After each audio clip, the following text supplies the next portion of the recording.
Zabehnúť maratón popravde, že vôbec nie je zdravé. No to je dosť akože devastujúce pre to telo. Možno mu uberie na výzore nejaké roky, ale mentálne určite nie.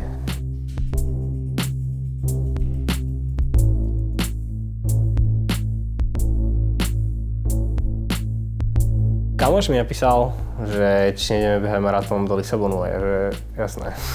Bol to kamoš, ktorý má trochu prehnojené ego. Keď povedal, že on zabehne maratón, tak ja som bol taký, že to dám tiež. A predbehnem ho.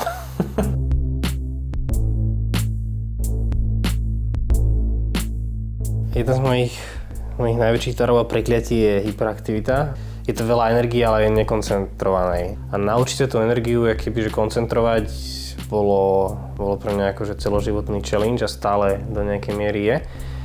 A že maratón sa bez tréningu že úplne nedá zabehnúť.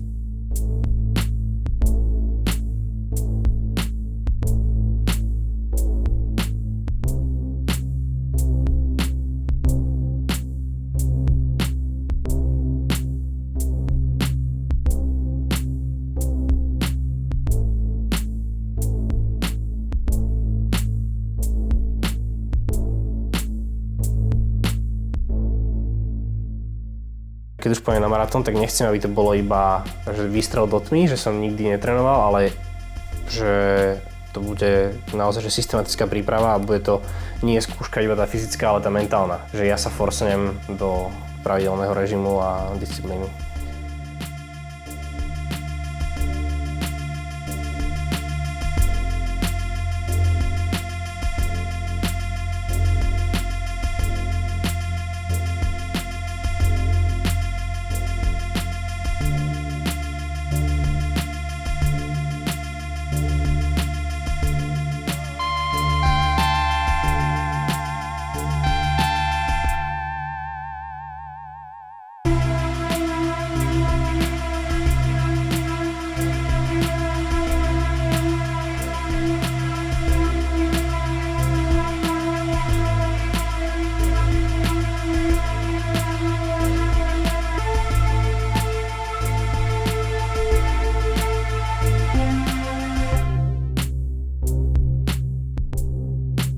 Nechcem žiť taký život, ktorý je ľahký a toto ľahké nebude. Toto sú tie príbehy, ktoré raz môžem hovoriť svojim deťom, že hej, že mal som 27 a bol som na vrchole tej sily, proste tej ľudskosti, ktorú som dostal. A keď ju nevyužijem teraz, tak kedy?